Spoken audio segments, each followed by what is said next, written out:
Now, as I mentioned just a moment ago, we were hearing from Rob a few minutes ago about a special concert he played at the Stadium of Light with his brass band commemorating 30 years since Wearmouth Colliery ceased production. The mine on the banks of the River Wear in Sunderland was the last of the Durham coalfield pits to shut down in 1993. 3 others also closed that year at Easington, Vane Tempest in Seaham and Westall in South Shields. This week, a new film about the history of the mining communities in the area will have its premiere.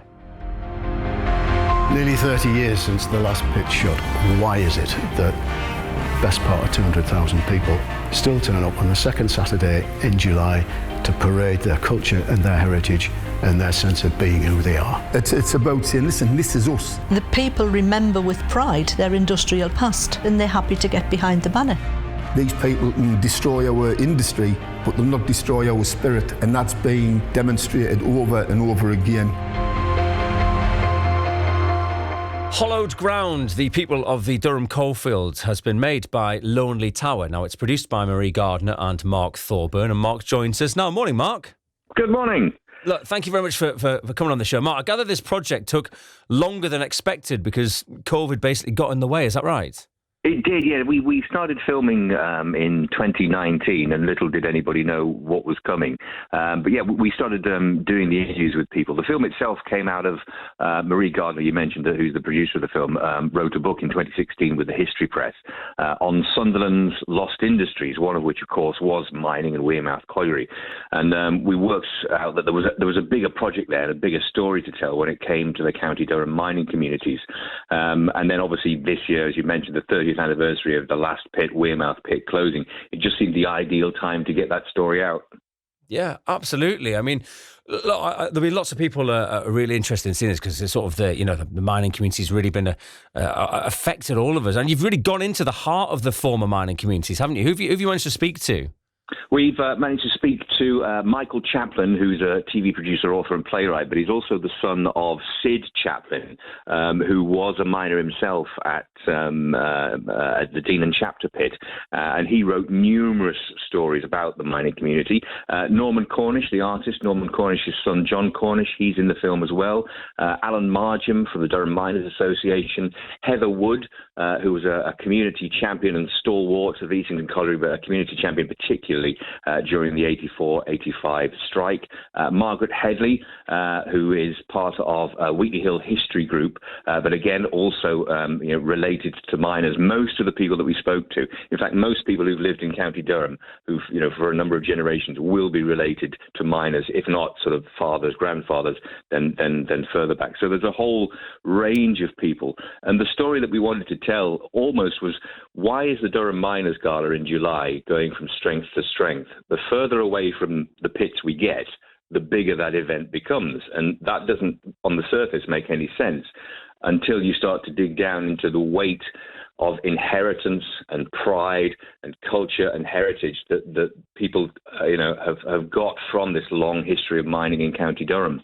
Yeah, absolutely. And we just heard from Rob before, who's been on the phone saying he was playing in that concert at the Stadium of Light, to sort of commemorate the 30th anniversary of the closure of the Wearmouth Colliery, which obviously very poignant, it being at the Stadium of Light, because that is where the colliery was. It is now the Stadium of Light.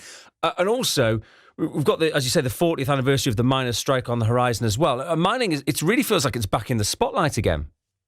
It is back in the spotlight, and it's a curious thing, particularly when you're talking about the strike. The strike is obviously still very, very raw for people, and when you understand the background and the culture, you understand why it is. Sunderland is, it's a city now, a town as it was then, is reasonably large. There was some other work, albeit difficult. When you go further into County Durham and you look at things like Easington Colliery and Hordern and Blackhall, they existed purely because of the pit. So you take away that one source of income, and it devastates the community. And the problems that Easington Colliery, Hordern and Blackhall in particular, amongst others, have, is that that's never been replaced. So it's not so much about the loss of the pit. It's more the sort of brutality that nothing was put there in order to help these communities transition from no longer being mining communities. Yeah. I mean, look, the North East changed so much with the closure of the pitch. And I mean, as we've just mentioned, like the landscape changed. In Sunderland, there's obviously the football stadium there, and there's a retail park where the Colliery used to be. Has there been much change? We've obviously the emotions and everything else have sort of changed over the year, and the makeup of our workforce and the communities. But also, there's been actual changes to the locations, hasn't there, in the northeast? That has, yeah. I mean, it's interesting. I mean, and again, because it's 30 years now, so you're talking about an entire adult generation that have grown up in the region without any mining. Dalton Park is on the site of Merton Colliery. Easington Colliery now has a lovely nature reserve where their pit used to be. So, if you're looking for signs, there's a great line in the film. Michael Chaplin says, if you've got a practiced eye, you can see where the pit heaps were. They've been smoothed out, they've been grassed over, and to use his words, and there's some not very nice woods on the top. And you can see these around.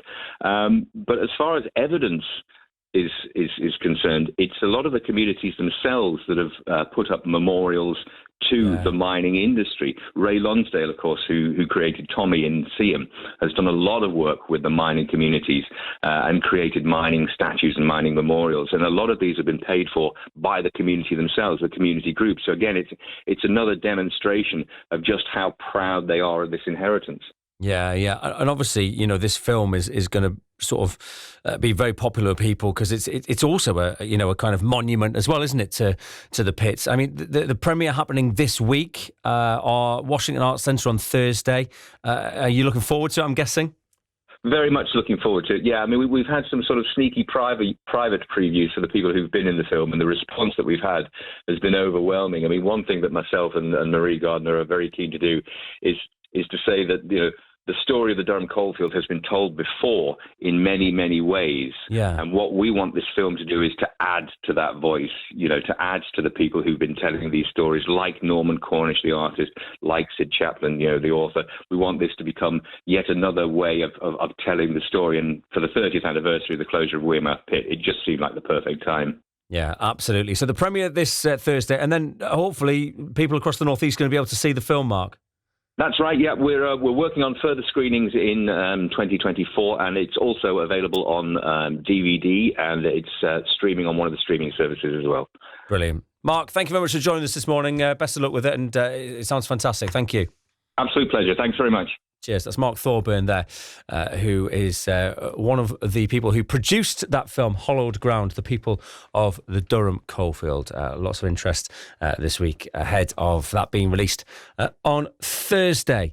Right, time is coming up to 10 to 8. We'll do the Canny Cryptic Clue after this. Feeling Christmassy yet? On BBC iPlayer. It's Christmas!